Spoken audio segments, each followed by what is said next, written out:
আসসালামু আলাইকুম প্রিয় শিক্ষার্থীরা, আমি শিরিন সুলতানা চলে আসলাম নতুন একটি পর্ব নিয়ে। আজকে আমরা আলোচনা করব ঝর্ণার গান কবিতাটির টাইপ 7 নিয়ে। টাইপ 7 এ আছে অভিন্ন তথ্যভিত্তিক প্রশ্ন উত্তর। আচ্ছা, অভিন্ন মানে হচ্ছে একটা উদ্দীপক থাকবে, সেই উদ্দীপক থেকে কিছু প্রশ্ন আমাদের দেওয়া থাকবে, সেই প্রশ্ন উত্তর আমাদের দিতে বলা হচ্ছে।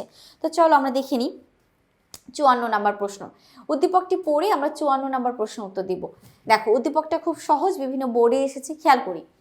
আমি নৃত্য পাগল ছন্দ, আমি আপনার তালে নেচে যাই, আমি মুক্ত জীবনানন্দ। জীবনানন্দ বলতে বোঝাচ্ছে যে আনন্দময় হিসেবে সবসময় এগিয়ে চলে বা হাসি খুশি থাকে। তো উদ্দীপকটা হচ্ছে এরকম যে সে পাগলের মতো ছন্দ গেয়ে গিয়ে নিজের তালে চলতে থাকে, কাউকে সে পরোয়া করে না।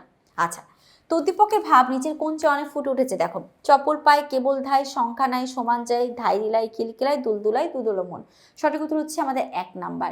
ঝর্ণা যেমন চপল পায়ে সবসময় ধাইতে থাকে, চলতে থাকে, তো উদ্দীপকটা এরকমই বলেছে, সে তার নিজের ছন্দ মাতিয়ে সবসময় সামনে এগিয়ে যেতে চায়। তার মানে আমাদের 54 প্রশ্ন হচ্ছে ক, মানে প্রশ্ন উত্তর হচ্ছে ক।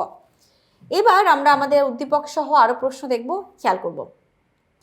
নিচের উদ্দীপকটা পড়ে আমরা 55 নম্বর প্রশ্ন উত্তর দেব। 55 নম্বর প্রশ্নে কি আছে? আমি মানি না কোনো বাধা, করি না কাউকে ভয়, অবিরাম পথ চলাতেই আমি শান্তি খুঁজে পাই। সুন্দর।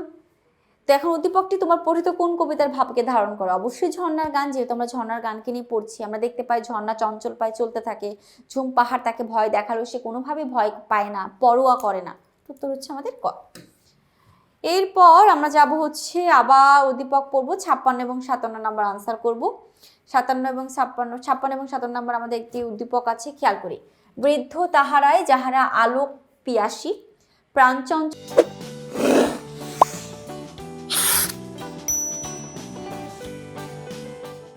শিশুদের কলকলাহলে বিরক্ত হইয়া অভিসম্বোধ করিতে থাকে। আচ্ছা, বৃদ্ধ মানে বয়স্ক ব্যক্তি, এখানে কবি বুঝিয়েছেন বৃদ্ধ তারাই। বৃদ্ধ যে শুধু বয়সের ভারী হয়ে থাকবে ব্যাপারটা তা না।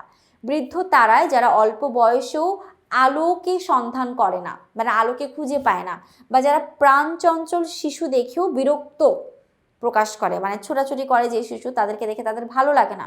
কবি সেই সকল মানুষদেরকে বৃদ্ধ বলেছেন।